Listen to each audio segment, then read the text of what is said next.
Hello, everyone. Thanks for tuning in to the Conscious Lovers series designed to support you to becoming the powerful and confident lover that the feminine desires.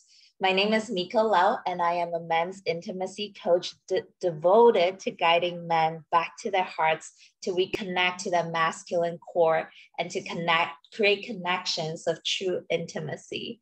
And joining me today, we have an amazing human being. His name is Mark Santiago. Mark is the CEO and founder of Empower Men, and he built this company coming out of his own toxic divorce and realizing that other men gets to regain their power, confidence, and freedom back. And today we're going to talk about how leadership shapes intimacy in a relationship. So with that being said, Mark, welcome to this series. Super excited to have you. Thank you. I'm glad to be here. Yeah, Mark, I would love to hear a little bit more about your journey. Share with our listeners tuning in right now, if anyone that can really relate to you, they may have found themselves in a toxic marriage right now as we speak, or anything like that. We'd really love for you to share a little bit more about your journey. Yeah. So I'm actually one of these people where I'm not a fan of divorce, but I know that divorce has to happen sometimes. And I had a faith background, and in that faith background, it was like, you never divorce, And so whenever I come on and somebody asks me about my divorce, I have to always disclaimer and say, I don't preach divorce. However, I do know that sometimes there comes to a place where you have to put boundaries in your life to take toxic people out of your life. And I didn't know that. And part of that was because of my own self-value. I didn't value myself enough to say, hey, it's not okay the way you're treating me, and this marriage isn't working anymore. And so, as much as I've tried to have even a healthy relationship beyond in co-parenting and things like that, it still can be tenuous sometimes. And so I still have to maintain boundaries. My therapist, I remember telling me, like, look, you're going to have a relationship with this person for the rest of your life. So you better learn how to communicate and have boundaries with them now. So that's what I had to do, is ultimately learn how to communicate and have boundaries. Unfortunately, that led to, our marriage it was dead and it wasn't working anymore. And so I moved on from that. I'm so glad that you actually said that disclaimer at the beginning. I forgot to mention to our audience as well that right now you're living in a beautiful relationship, marriage with your new wife, Amy, right? Yep. With your 7 kids together, combined 7 kids out in Arizona. And I think that's really beautiful that, recognizing when your boundaries are being crossed, but then also what it's like to work on relationship together and grow together. So I would love to hear a little bit from you about how would you define a relationship that becomes toxic? How do we define that? Yeah, I look at toxicity in a relationship like plaque buildup on teeth. If you don't brush your teeth and you don't floss your teeth, eventually plaque builds up because every day you're eating. Well, every day we have interactions as a couple that lead to either healthy communication or toxic communication. And what happens is it's almost like this cycle of little things. There's a proverb that says the little foxes that spoil the vines. It's those little things that get in, and that's what happens, right? You're not having healthy dialogue. You're letting that one thing slip, and you don't address it. You felt slighted, you felt offended, but instead of addressing it, you bury it. A boundary was violated that you didn't even know you had, and instead of communicating that boundary, you just let it go. And that's usually how it happens, and it builds up and builds up and builds up. And your expression as a man, many times that expression explodes in anger, or it detracts and it goes into passive aggressive behavior or passive aggressive communication, sarcasm, jabs, little emotional jabs. And if the wife or the woman doesn't respond in a healthy way, and she then takes that as personal attacks and doesn't know how to bring that up, now you just have a free-for-all of just plaque being built up in the relationship. So it's very, very easy for a relationship who seems to be good and going on track one day to the next day to not be, just because of that little buildup that we allow to happen. Okay, so these buildup that we're talking about, and I see this as well in like men that I've supported, women in the past that I've worked with, that there's always a root cause to all of these outer manifestations of symptoms, you would say. Yeah. And I mean, you are the founder of Empowered Men, and I also believe that gets to be a foundation to anything a man desires: a thriving relationship, a successful career. It doesn't matter what it is. It ultimately comes down to having this foundation. So how would you describe a man that's empowered? Yeah, I see a man that's empowered as one who kind of in our how we look at training guys is, number one, the power in the relationship is not in necessarily one person's hands, but they have their own self-power. And so we call it diffusing the power that your wife has over you. Meaning, because so many times men they become sort of subjugated to her whims and wishes, and they kind of go into this passive role instead of leading. And I don't mean domineering, because I can go into that too. I am not into toxic alpha masculine bullshit. I'm very much of a partnership in that. But even in any partnership, you still have to have someone that leads. And so it's like, that's what I look at. And so we see this where men are allowing their wife to make all the decisions, do all the things. They're not taking any initiative. And then the woman, after a while, like even a woman who likes doing that type of stuff, after a while, she starts to feel a little burned out and starts to feel like, I'm doing this on my own. Why do I even have you as a partner in my life? Right. And then the second thing is we teach them about ownership. And this is a big sticking point for me. And men in our culture really, really struggle with this. They come into our group a lot of times and they start hitting what we call the she button. She did this, she does this, she does this. And we go, dude, you got to stop hitting the she button and start hitting the me button. And that's a big thing. And especially, I don't know if it's our culture, it's like men don't own anything. And they blame the woman, they blame her for everything. I say, look, if you can stop blaming her for a second and just look at you and create what we call a lifestyle of ownership, your whole life will be changed, because you're no longer in bondage to someone else and how they live their life. And you're not responsible for what they do. You're only responsible for you. And a lot of men struggle with that message, because when I talk about responsibility, they think I'm talking about blaming them. You know, we have a lot of guys that have been cheated on. And so he's like, well, is it my fault to cheat on you? No. What I'm saying is it's your responsibility to have a good marriage. Actually, I'm releasing a podcast next week where I call it, There's No Such Thing as Bad Marriages, Only Bad Husbands. And it really ruffles their feathers, but that's the level of accountability and ownership that I'm calling men to. And then the final piece of that is for them to be leaders, what I call them the CEO of their life, right? Instead of their wife dictating and making all this stuff happen, it's like, dude, be the CEO of your own life and play partnership with her, or be in a partnership with her. Look at her as the COO of your company, right? The chief operating officer, and you're the chief executive officer, and the two and how you can work together to create a great relationship. I love the she button and the me button. That's such a simple concept, but it's so powerful. And I absolutely love, this is why I love like going into the personal development work in this specific angle, working in relationship, because it's almost like a gateway. When we reclaim our power within like a partnership, within a marriage, it also shifts everything else in other aspects of our lives. So that's 100%. really exciting. And let's talk about leadership. I know, since that's a core theme of what we are going to talk about today, and the way I like to look at like the dynamics between the leadership and the masculine, I like to look at the feminine and masculine energy. So exactly what you said earlier, when a woman starts to step up in her masculine power and lead the relationship and the marriage, she doesn't like that long term. You know, her feminine desires to come out and to play, to surrender and relax and loosen up her grip of control. So where does the guy start in this work? Like, how does he level up in his leadership? How does he step up in his power in that sense? Yeah, I mean, again, I think it really comes back to ownership, is taking ownership of the things that are happening.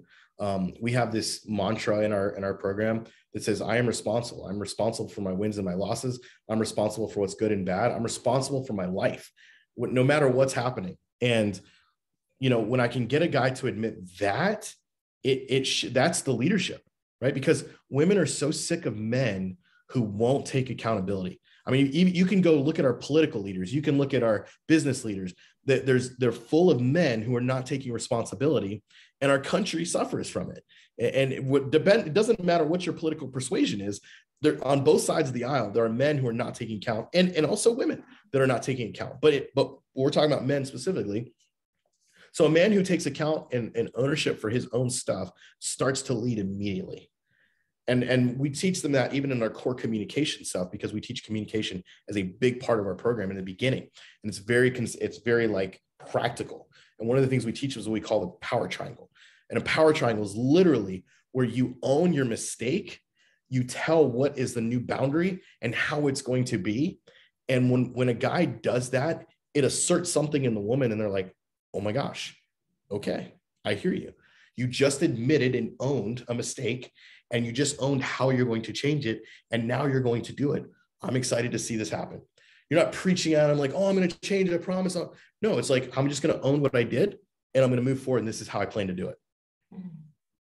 Yeah. And a man that can deliver what he said he's going to do, it's instantly 10 times more attractive to a woman. I mean, I can say that for myself. Yeah. So Mark, working with all of your clients, like in the past, right now, like what are some of the biggest fears or resistance that you have seen that kind of push against taking that responsibility and ownership in their lives and marriage? Yeah, I mean, a couple of things. One of the biggest one, obviously, is shame. Look, men have been blaming women for as long as Adam has been blaming Eve in the Garden of Eden. I mean, it's the truth, right? Whether you believe the story or not, that story just holds to our true nature of God asked Adam, and Adam says, it was the woman's fault. She's the reason I ate the apple. And we've been doing it since. And if you look at shame as being a big part of it, men are so shameful. We feel so much shame over so many things. When we fail at business, when we fail at our job, when we fail at a relationship, when we fail as fathers, we feel failure deeper than I believe probably than women do. Mm-hmm. And again, not to try to compare, but in terms of how it's so wired to our identity. Our work is wired to our identity. We are who we do as a boss or as a job or as a company. I am the CEO. I am the boss. I am this guy. And so when that fails, we automatically want to look for somewhere to blame. There's this saying, where there's shame, there's blame. And that's exactly what happens. So I feel shame. So therefore I'm going to blame circumstances. I have guys come to us all the time and they're like, so what's going on? They're like, well, I think my wife wants a divorce. And I was like, why? And they're like, well, she got this new job and she's been working with these single women who are divorcees and they're convincing her that it's better. And I'm like, dude, that's not why your wife is leaving you. Like, no woman in their right mind wants to leave a 20-year partnership with kids and a home just because she's hanging out with new women that are divorced. Like, that's not how this works. And they have it in their minds that that's what's going on. Circumstance, other people, like all that stuff. All of that's what's happening. Yeah, Mark, I'm so glad that we're talking about this. I feel like on top of this shame that most men are feeling, they're not allowed to express it. They're not allowed to be seen in that shame or what they would perceive as weakness. Yep. So, and we have so many empowering messages and conversations going on out there for women and overcoming shame, but it doesn't seem like it's as much common for men. So I'm really glad that we're talking about this right now. What are some processes that you guide these men through to release some of this shame? Yeah, I mean, we have some healing work that we do that is really rooted in truth. And what I mean by that is, like, for example, we have a truth serum exercise. Mm-hmm. And the whole thing is over 7 days, they have to answer these questions about the reality of their situation and getting them to cognitively admit, this is what's going on. This is where I'm at in the process. This is where my wife is at in the process, and just being honest and getting it to the place of just truth. Because once they have truth, then we can deal with all the stuff. So a lot of what we're doing is separating lies from truth. We even have an exercise we call the 5 lies. And it's basically going through what are the lies you're believing right now and what is the actual truth. And by doing that, it allows them to be free. And so freedom is a big part of what we preach over there, to make sure that men feel freedom. I just love all of these fun keywords you have come up for your processes. True serum process.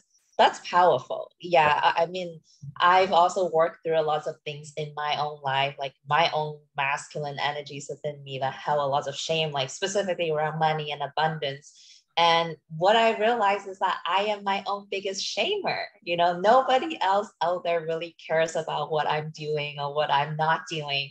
But ultimately, I am my own biggest shamer. But the moment we can shine that light upon the truth, what's really happening here, it's like instantly that shame can just be released from our shoulders. Powerful.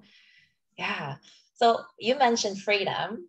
I want to hear what you mean by freedom, because I feel like that's such a broad term that everyone has a very different definition around that. Yeah. I mean, it goes back to, again, there's a scripture where it says the truth will set you free.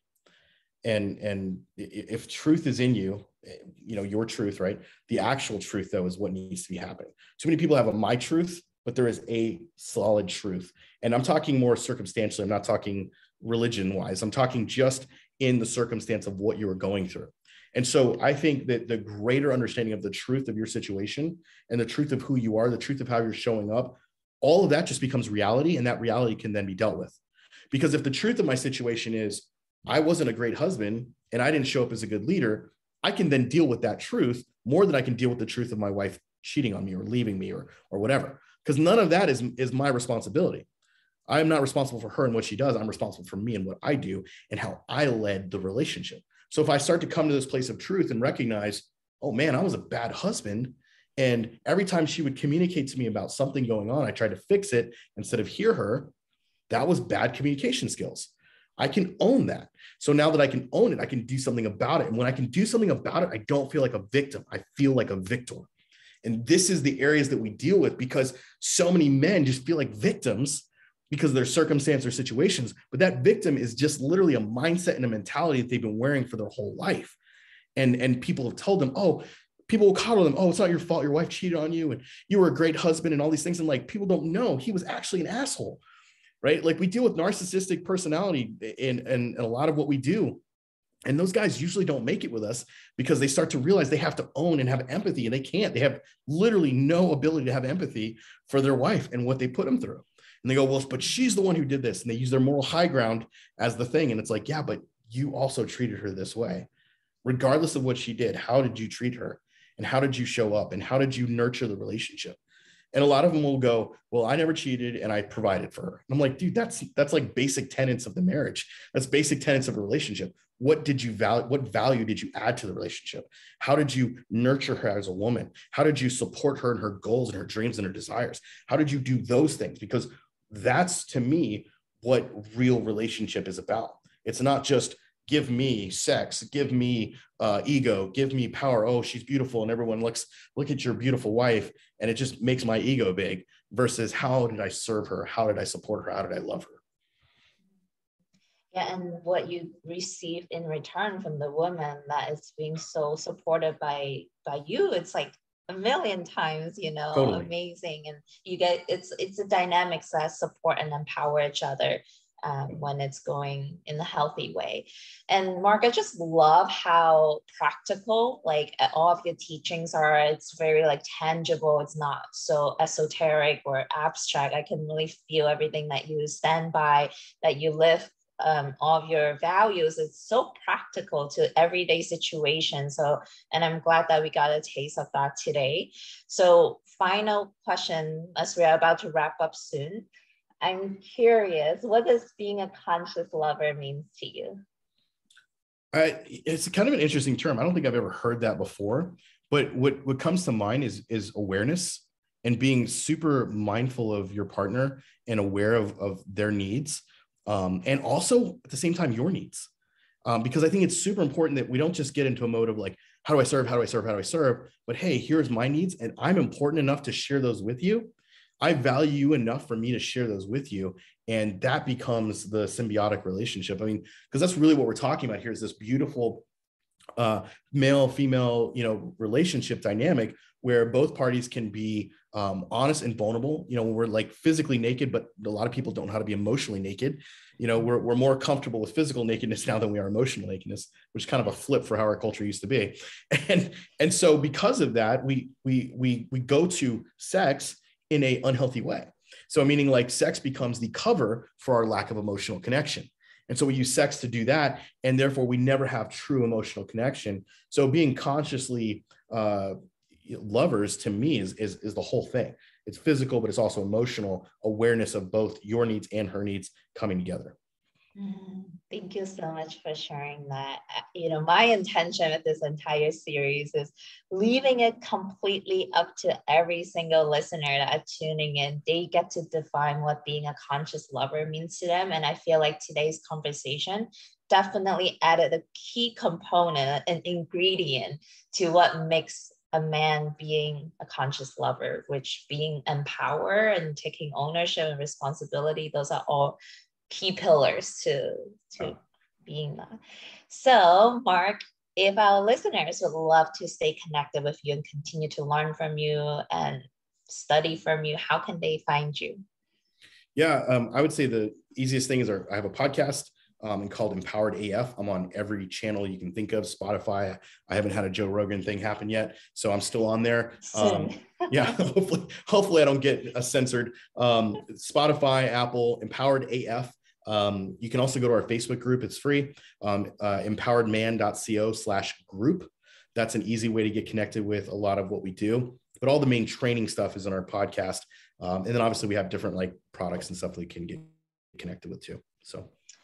Awesome. Oh, and I was gonna say, I hope soon your podcast blows up in like that level, wide reach as Joe Rogan, because your messages and your teachings get to be received by as many men out there as possible. So I want to. We actually just.